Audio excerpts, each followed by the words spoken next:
Welcome to Boozy Movies. Today, we are doing something a little different. We're going to be reacting, giving our thoughts and feelings on the Academy Awards last night. So get ready for those. And we are also going to be reacting to a couple of the signature cocktails served at the after party, the Governor's Ball. Yeah, and since we weren't invited, we just had to make them ourselves. That's right. But you may not be familiar with our channel. Typically what we do is we make cocktails inspired by movies. And most recently, we just made 2 cocktails for the movie One Battle After Another. So if you're a fan of that film, you should definitely check those out. And we have a whole bunch of other ones to check out as well. Yes, 2 delicious cocktails for One Battle After Another, which, spoiler alert, hit it big. It did. One's the big ones. Yes. And then, of course, because we do cocktails, we wanted to look up what are the signature cocktails this year for the Oscars. And every year they have the Governor's Ball. Great. After the fact. And they usually have 4 cocktails and 1 zero proof. Right. We have 2 here today that we're going to try. This one is Best in Show, and this one is the Sequal, sponsored by Don Julio. So all of the cocktails have a tequila base in them. And then the zero proof ones were sponsored by Seedlip.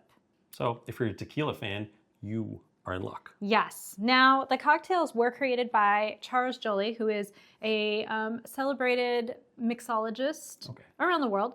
It was in collaboration with Leone of Hong Kong, and they were named 2025's World's Best Bar. Again, sponsored by Don Julio, so expect some tequila in the action. So we do only have 2 cocktails here because it's a little late in the evening.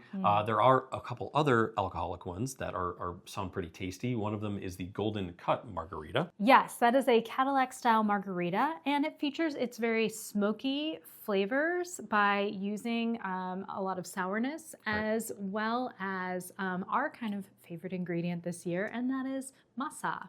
Big fans. Yes. Yep. The other cocktail is called the Maestro Martini. Yes, and that one is, of course, martini style, and it's featuring the more tropical, fruity kind of flavors of tequila by using a Pineapple Amaro, bitter Amaro. Which sounds pretty great. Yeah, sounds awesome. And Banana Liqueur. As soon as we can get our hands on some Pineapple Amaro. We need that. We don't have enough. We don't, yeah. We need another bottle. Then we are definitely going to be making this Maestro Martini. For sure. Then there's an NA cocktail as well that does sound pretty tasty and refreshing. Yeah, it is, again, sponsored by Seedlip, and they are featuring in that one the aromatic and bitter Seedlip cordials, spirits, however you want to call it. Yeah. And then they're mixing that with a lime yuzu, which is a citrusy flavor, along with some blackberry. Sounds very refreshing. It does. So we've covered the cocktails for now. Yes. We are going to go ahead and we're going to talk a little bit about the telecast, you could say, about the show in general. Yeah. Then we'll talk a little bit more, I think, about the cocktails, and then we'll probably go into some of our thoughts on the awards. We're not going to go through all of them because there was a lot, but some very exciting stuff. So I think we should just go ahead and kind of get into talking about the show. Well, I want to try this drink, and why don't you tell us what you think about the show? Yeah, I thought overall, I thought it was well done. I didn't think it was overly funny. I thought the comedy a little bit wasn't. I just didn't think it was that funny. They didn't get too political. We had some really interesting things happen. We had a tie in one of the awards. We had a no-show. No-show? We had something really cool. The first female cinematographer winning for cinematography. That was a cool win. Yeah, that was really great. We also had the first casting award. So best cast, which went to the casting director. Yeah. And that's just really neat. Cool. Yeah, kind of cool to have like a first time award and sort of celebrate that. I thought that was pretty cool. You have not seen a ton of Oscar awards. Conan O'Brien was the host for the 2nd year in a row now. Yeah. What was your overall impression of him? I mean, I think he was kind of funny. You could tell that he knew his jokes weren't necessarily landing, and so he's just like, come on, guys. Like, he kind of had this look like, I'm telling jokes here. Help me out here. Come on. We had a hard hard time telling though if it was like the crowd or if it was the sound, like where they were like muffling maybe the audience, and so we didn't know. So I guess that was the one thing, is that like we didn't have, you know how like when you'd watch, are they like, not laughing, or can we not hear them? Yeah, laughing? like sitcoms, like where's the laugh track? Yeah. They definitely did not have it turned up too loud. And they almost need a laugh track for all these actors, like, hey, we're telling jokes, it's funny, laugh. Yeah. Ah. Yeah. Overall, I thought Conan did a good job. I thought the intro was very funny. He was dressed up as like the Amy Madigan character from Weapons. Yeah. And he's kind of like going through scenes in all the movies and sort of interacting and splicing in, with the characters. So I thought that was fun. But like you said, some of his jokes kind of, I feel like, didn't land. He didn't get overly political, which I think, in a certain sense, was good. Kind of towards the end of his intro, he did have sort of a sensitive part, just talking about some of the things that are going on in the world right now, and sort of a little bit of the importance that he feels the Academy Awards can sort of bring. Yeah. Which I thought was really nice. Yeah. One thing that you noticed though early on was the orchestra was behind him on the stage instead of in the pit. Right, yeah, and I just mentioned that I didn't love seeing things moving around in the background. It was just distracting. Yeah. Not a big deal, I guess. Yeah. In the grand scheme of things. But people have to move around, but you didn't know that the orchestra was back there till later, so then you're like, who are these people crawling around in the background? It took me a minute. I was like, what's going on here? Are they setting up the stage? So yeah.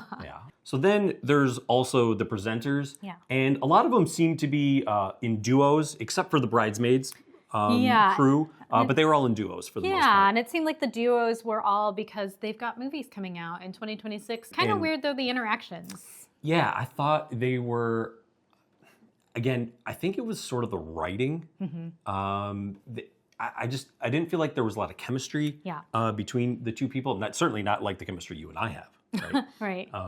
But yeah, I mean, they were up there. It seemed a little awkward. The jokes didn't really land. And then sometimes there would be like a pause or a hesitation where the presenters were almost waiting for the laugh or the reaction, and they didn't get it, and then like the other didn't want to start speaking. Yeah. So it was a little off. Pause for reaction. The one duo that I think we both commented we wished was the original or whatever was, we kind of wished that Anne Hathaway was with Meryl Streep. Yeah, I think that would have been played a little funnier. It would have worked out. Yeah. It would have worked a little bit better. Yeah. Although, because we know A Devil Wears Prada 2 is coming out, we kind of knew what was going on there, but it took us a little while because it wasn't Meryl Streep. Yeah. I was like, wait a minute. Oh, I had to sort of piece that together a little bit. Yeah. The one presenting group that I think was actually successful, or that everybody enjoyed the most, was the Bridesmaids. Yeah, they knocked it out of the park. Yeah, comeback group. And all of them are so used to doing, I think they're all like stand-up. They SNL, all do stand-up comedy. They're doing I mean, SNL, right? And live stuff. So they're used to sort of kind of like off the cuff. Yeah, playing it by ear a little bit and playing to the crowd versus all of these other actors and actresses that are presenting. They're like used to doing reading teleprompters. They're used to like doing movie set stuff. So like they are a little bit used to like nobody reacting or somebody being like, cut, we need something different here or whatever. I don't know, maybe that's why. But the other thing that didn't totally hit, I think, a little bit were the speeches, but it was mainly because of like timing. Both like what the people who are putting on the show have to maintain and timing of like, hey, I've got 5 other people up here that want to thank their mom or whatever. Yeah, that is a little tough. So if, with some of the categories like, actor, actress, director, those are always going to get a little bit longer, right? They get a little more runway. Yeah. But then some of these other categories, which I'll say maybe not the sexier ones, some of them would win, and then like 3 to 5 people would go up on stage. And unfortunately, we don't have time for 3 to 5 people to get up and thank their families and everyone involved. I really think they should do something, if you know you're being nominated and you might win, elect one person to really go up there and just kind of speak for everyone. Don't create this awkward moment. I did ask you later, I'm all like, why don't they have like a light in the comedy shows that are like, get off the stage, you know? Right. But then I noticed later on that there is like a really big screen that says, please rap. Yeah. And it's like flashing at them. So I think that that's helpful, but it's really hard because they also, some of these groups of people had a lot of people to gather up, but also a lot of distance to cover to get from where they were sitting to the stage. And I think that burned probably some of their time. Yeah. Well, and unfortunately, I think one of the people even had the microphone lowered on him. The one transition that we thought was good in the speeches was the director of the documentary, who was like, and here is so-and-so, he's going to say something. Yeah, it was a good segue. Like, hey, way to pass the baton, right? Yeah. You know?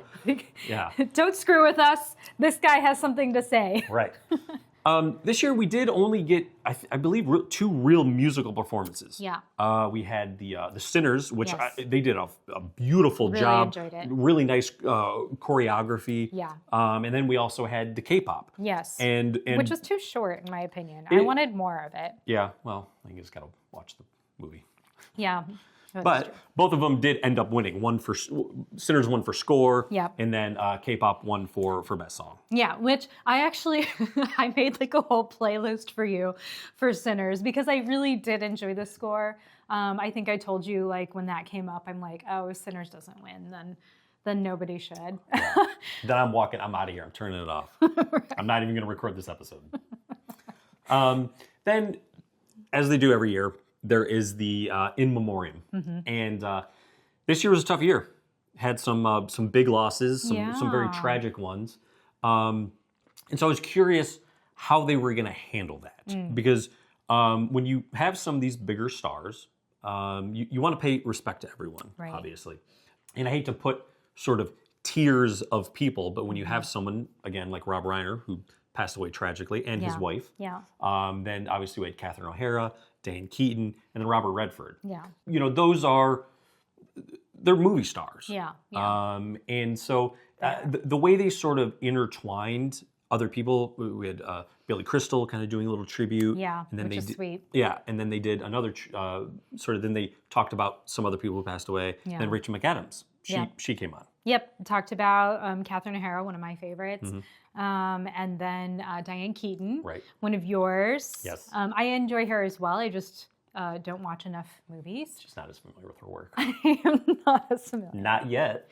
Yeah. But it was really sweet, and it always is. It's always emotionally touching. The Rob Reiner and Michelle Reiner tribute, I thought was really, really sweet. Yeah, and I feel like it was really important to not only pay tribute to him, but tribute to her as well. For sure.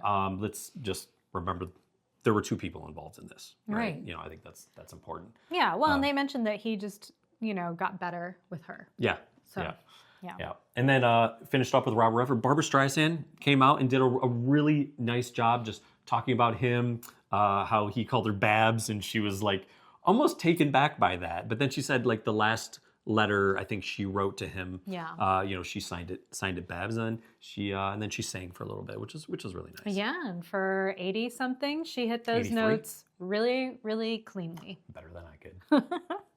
So we are going to move on to talking about the awards, but first we kind of want to talk about this cocktail, which is called the Sequal. The Sequal.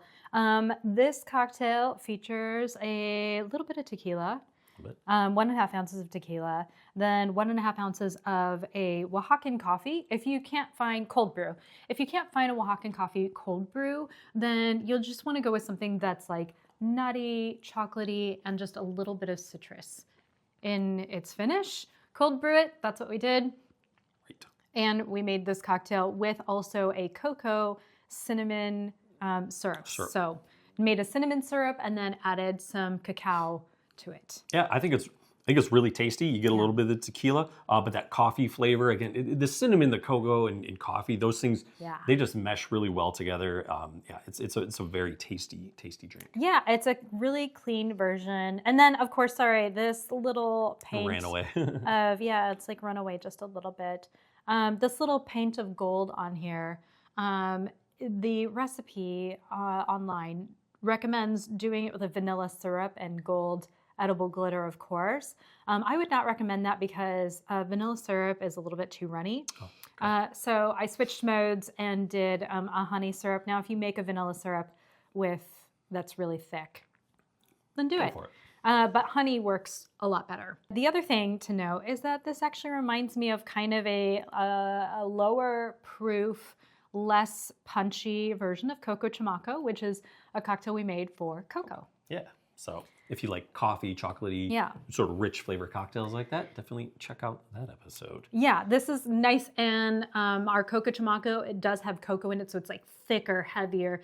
A little bit more punchy with the smoky flavors from the mezcal. Yep. This one is lighter, more delicate, but all still the same flavors. You've got some cocoa, you've got some coffee, you've got some cinnamon. Cinnamon's awesome in there. All play super well with tequila. So we're going to go ahead. We are going to put that recipe down in the description so that way you can check it out. And guess what? While you're down there checking it out, we would really appreciate it if you would give this episode a like, subscribe to our channel, hit the alert bell because you want to be reminded about all the fun cocktails and episodes that we have coming up. Because guess what? We got some really good ones. That's right, we do. Yeah. So I think maybe we should get into talking about the awards a little bit. What do you think about that? Let's do that. Okay. Obviously, I think this year I was really into the awards. Yeah. I had my favorite film, one battle after another. I felt like I had a horse in the race. And I think most people were either sort of one battle after another or Sinners camp. They seemed to be sort of front runners. One battle got 6 wins. Sinners got 4, I believe, in some major categories. Yeah. Why don't we talk about Best Cast first? Okay. Because that's a new award. It's a new award category, and we had some opinions about it. We did. One battle won. Yeah. And the Which woman, was a good cast. Yeah, I'm gonna butcher her name, Cassandra Koulakoutis.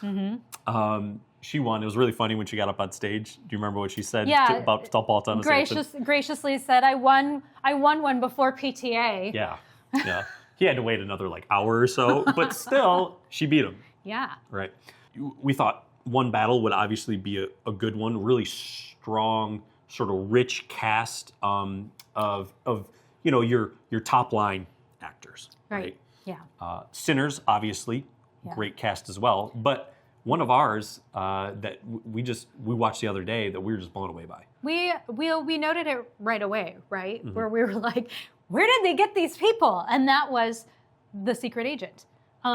Because the casting of that, they found all of these people that were just so well suited for the time in Brazil. And if you know Brazil, they've become like the plastic surgery capital of the world. And so to find these people that are not beautiful, we'll just say it, that have made up, overdone, that. Yeah. Yeah, they have a very specific look. They all look like they belong in 1970s Brazil. Yeah.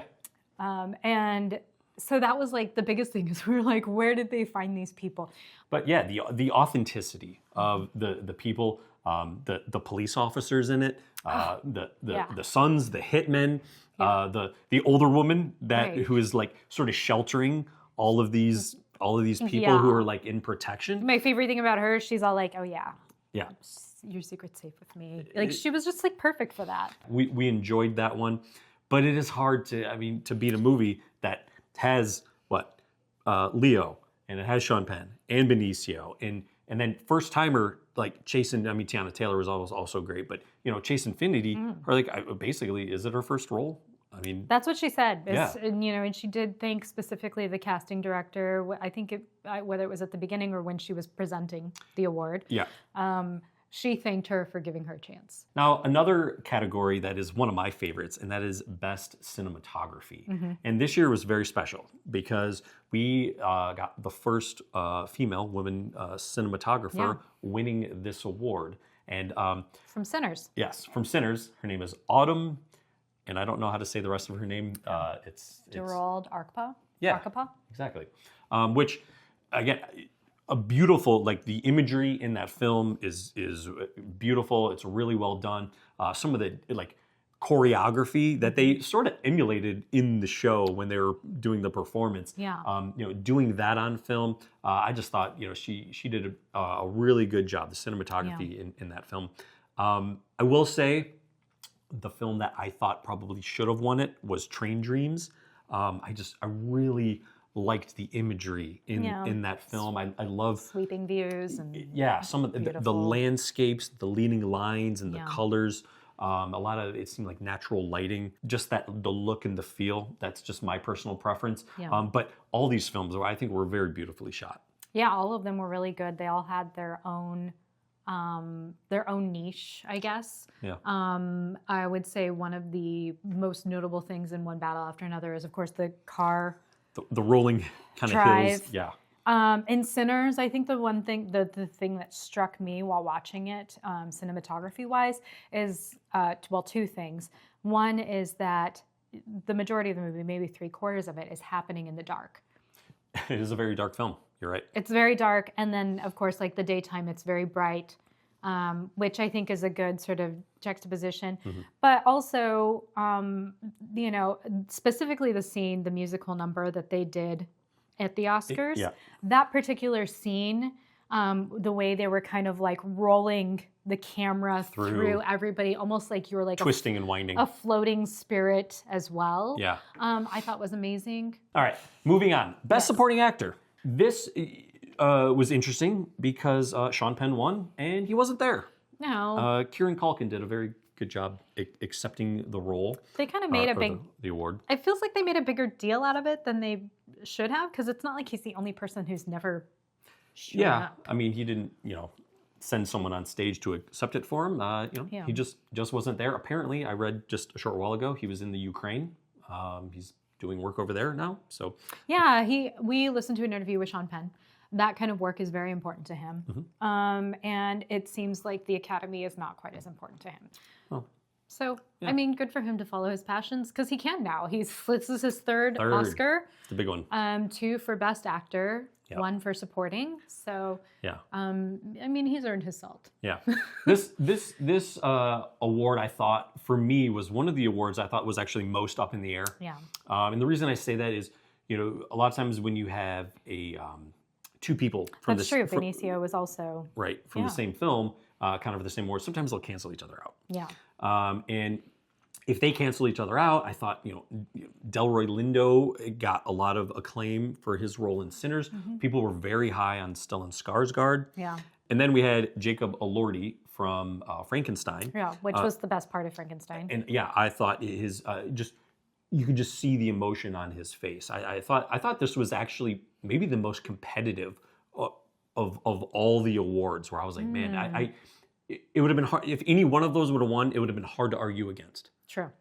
But then, after Sean Penn won, I started thinking to myself, I was like, well, yeah, of course he won, because he did an amazing job playing just an absolutely terrifying person. Yeah, someone that you find almost skin crawling. Yeah. Where the thought of him around would repulse you. Yeah. He did an incredible job. His walk, the way he his haircut, held himself, like he does CrossFit a little too much. Yeah.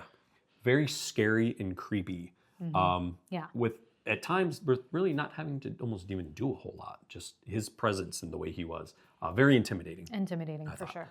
I think we should move on now to Best Actor. And again, this one, part of me was like, it's a little up in the air. It's a tough category. But I really felt like the momentum for Michael B. Jordan going into it, he seemed to somehow surpass Timothée Chalamet. I kind of thought, personally, I thought Chalamet's performance was better, but I just did not like his character and his role. I found, he's just sort of a despicable person as well, very similar to, in a different way, to Sean Penn's character. Yeah. I wasn't surprised that Michael B. Jordan won. I think he did a great job in that role. So I can't say I was overly surprised at that victory. So one thing, though, that I did note was during Best Actress, I have not seen it, Hamnet, Jessie Buckley won that. Yeah. I really liked her speech. Yeah, it was really nice. A lot of the speeches talked about family and children and mothers, the future that we're leaving for them, and how bright it looks. Right. But she did a great job. Yeah. We have not seen, that's like, of all the Best Pictures and stuff, we have yet to see Hamnet. Yeah. But I think it seemed like it was a little bit of a foregone conclusion that she was going to win. She seemed to be the favorite. Really nice, just genuine, happy to win. And so, yeah, we're really, really happy for her. And then we also have Best Director. Best Director. He also mentioned family and how important it is, and the kids and what we're leaving to them, and his hope for the future. That's really what his movie was about, was the hope that we're passing, albeit a terrible torch, and we're hoping that they're going to light that fire a little bit better. Yeah, please do. But yeah, it was really good to see Paul Thomas Anderson win. He has been in this industry and been making great films for a long time. Yeah. And you could talk about rankings, which one's is the best and everything. This is one of his top films. And I didn't want what happened sort of, I feel like, to Scorsese to happen to him, where, 15, 20 years from now or something, towards the end of his career, we kind of say, oh, hey, yeah, okay, we're going to give it to you now. He's like getting Best Director. Getting Best Director for one of his best pieces of work. I just really happy this happened. The time is now, Academy. Yeah. Award them when they deserve it, because years later, somebody is going to look it up on the Wikipedia and be like, I should watch this, and then be like, really? Why did this win? Well, before we get into talking about our quick thoughts on Best Picture, we should talk about this. Best in Show. Best in Show. Really refreshing. Very refreshing. That cucumber in there. Whew. Really good. And that comes from a cucumber syrup, which is made from, just like a saccharum, equal parts of diced up cucumber and sugar. We are probably going to use this in our Kentucky Derby episode. Oh, yes, we are. Because we're going to do julep 3 ways. And one of those ways is going to include the cucumber syrup that we made for this cocktail. You're going to love it. It's going to be delicious. So lots of tasty cucumber flavor. Yes. But I think there's Aperol in here. The actual recipe online says Italian aperitif, but given the look of it and the other ingredients, I was pretty sure that it was Aperol. So the online recipe from Don Julio says just a dash of elderflower liqueur, and maybe that's to manage sweetness, I don't know. But I would say that this could use probably a whole bar spoonful, if not a quarter of an ounce. Yeah. If you really love elderflower, which you do for sure, most bartenders love it. It would not take away from its refreshing nature. So this is super refreshing, plays really, really well with the tequila, brings out all of that vegetal flavor within tequila, which I really love. It does make it slightly more savory, even though it's got that sweetness from the cucumber syrup. Yeah. There's also lime juice in here. We shook it. Again, the instructions online said to take it in a highball, place it on the glass and stir it to combine gently. And our stance on anything with citrus in it is that you should shake it, because what you want to do is you want to emulsify that citrus, which means you want to suspend citrus throughout that drink. Right. Then you top it with soda water, give it a little stir then, garnish with some cucumber and some tahini on the side, and away you go. And again, we will put the recipe down in the description. So while you're down there, you can like, subscribe. You can comment. Let us know what your thoughts on the Oscars were, on who won Best Picture, which we should talk about now. Yeah. Drum roll. No surprise. Really, it was one battle after another. It was going to be between that and Sinners. Personally, I did think One Battle was the Best Picture this year. So I don't think anyone was surprised that it won. Yeah. One thing to note is that they did do one sort of tribute to Timothée Chalamet, and that is their drum roll was the Timothée Chalamet butt slap. Yeah. Yeah, the orchestra, they brought him out and they had a formed bottom and some ping pong paddles. I bet the guy who was doing the paddling, that was probably the highlight of his career. I bet he never thought that he would be playing in an orchestra using ping pong paddles and slapping a plastic butt. Something to throw in the CV. Exactly. Overall winners. Yeah. Okay, I think there's 3 really. 1, Paul Thomas Anderson. Yeah. 3 Oscars. Who said that there is no such thing as a winner? Yeah, but he won 3 times. Ryan Coogler and Michael B. Jordan. Yeah. I think those Big three winners of the night. Yeah, big winners. And K-pop Demon Hunters, the group. Jesse Buckley, I'll say as well. But I'm really curious to see what Ryan Coogler and Michael B. Jordan do next. Yeah. Not only individually, but in collaboration. Yeah. So it'll be good to see what this sort of elevates and propels them. Paul Thomas Anderson's already pretty much at the top and been at the top for a while, even though he hasn't won the award. Yeah. But Ryan Coogler and Michael B. Jordan are still, in relative terms, young, early in their career. Yeah. So it'll be very cool to see what they work on coming up. This year's Oscars came in at just under 4 hours. We're going to try to keep this episode under 40 minutes. Don't know if we're going to be able to do it because I'm going to get editing here in a minute. That's right. And while he's editing our not so short episode, maybe check out some of our shorter episodes where we create cocktails for other movies, including One Battle After Another. We have 2 really, really delicious cocktails, if I do say so myself, for that movie that are really appropriate. And you should make those and watch that movie. Let us know in the comments below what kind of movies or which movies you would like us to make cocktails for next. All right. Until next week, we're going to have 2 more cocktails and we're going to have 1 more great movie. That's right. Who knows what it'll be? We'll be back. Cheers.